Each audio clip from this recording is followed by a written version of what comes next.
টানা বর্ষণে বাগেরহাটের মোরেলগঞ্জে তরমুজ ব্যবসায়ীদের মধ্যে নেমে এসেছে চরম দুর্দশা। মৌসুমের শুরুতে ভালো লাভের আশায় বাজারে তোলা তরমুজ এখন অর্ধেক দামে বিক্রি করতেও হিমশিম খেতে হচ্ছে ব্যবসায়ীদের। মোরেলগঞ্জ প্রতিনিধি মোহাম্মদ এখলাস শেখের পাঠানো তথ্যচিত্রে জানাবো বিস্তারিত।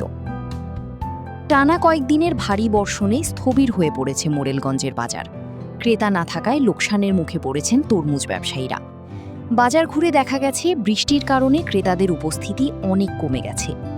তরমুজ দ্রুত নষ্ট হওয়ার ঝুঁকি থাকায় ব্যবসায়ীরা বাধ্য হয়ে অর্ধেক দামে বিক্রি করছেন। অনেকেই আবার পচে যাওয়ার আশঙ্কায় পাইকারি দামে তরমুজ ছেড়ে দিচ্ছেন।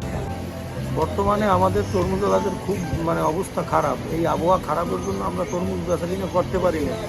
আর বিশেষ করে আমাদের তরমুজ নষ্ট হয়ে যায়, লসের ভাগে আছি আমরা, বুঝছেন। আমাদের এই সকাল থেকে এখন পর্যন্ত বসে রয়েছি, 11টা বাজে একটা তরমুজও বিক্রি করতে পারি। স্থানীয়দের আশঙ্কা, আবহাওয়া পরিস্থিতির উন্নতি না হলে চলতি মৌসুমে বড় ধরনের আর্থিক ক্ষতির মুখে পড়বেন ব্যবসায়ীরা। এভাবে চলতে থাকলে তরমুজ ব্যবসায়ীরা চলতি মৌসুমে বড় ধরনের ক্ষতির সম্মুখীন হবেন। পরিস্থিতি স্বাভাবিক না হলে ক্ষতির পরিমাণ আরও বাড়তে পারে বলে আশঙ্কা করছেন সংশ্লিষ্টরা।